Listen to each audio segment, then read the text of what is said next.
ఏడుస్తున్నప్పుడు దేవుడు చెప్తున్న మాట, అమ్మాయి నా సమయం రాబోతున్నది అన్నాడు. అమ్మాయి ఒక మాట జ్ఞాపకం చేస్తాడు. కానాను విధిలో యేసుక్రీస్తు వెళ్ళినప్పుడు మరియమ్మ తల్లి గారు వచ్చి అడుగుతూ ఉంటారు, అయ్యా ద్రాక్షరసం అయిపోయింది, అమ్మ నాతో నీకు పని ఏంటి, నా సమయం ఇంకా రాలేదన్నాడు. ఆయన సమయం వచ్చిన తర్వాత నీళ్ళను ద్రాక్షరసలుగా మార్చినట్టుగా దేవుడు ఆయన సమయం కోసం నువ్వు కనిపెట్టారు అంతే.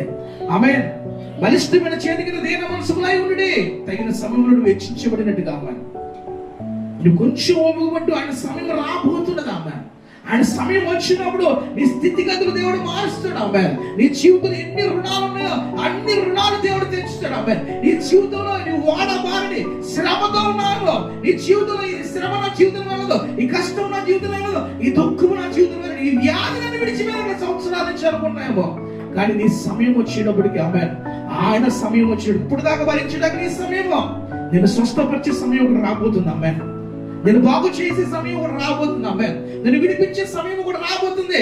ఆ సమయమున ఆయన చెయ్యు కార్యములో నీళ్లు ద్రాక్షారసముగా మార్చినట్టుగా, నీళ్లు మధురముగా మార్చబడినట్టుగా నీ జీవిత చరిత్రను దేవుడు మార్చబోతున్నాడు. ఆయన చెయ్యి అద్భుతాలు ఎలా ఉన్నాయంటే నువ్వు చూసి నీ హృదయం ఉల్లాసించబోతుంది. అమ్మాయి అన్ని కార్యాలు దేవుడు నీ పట్ల చేయబోతున్నాడు. అన్ని కార్యాలు దేవుడు నీ పట్ల చేయడం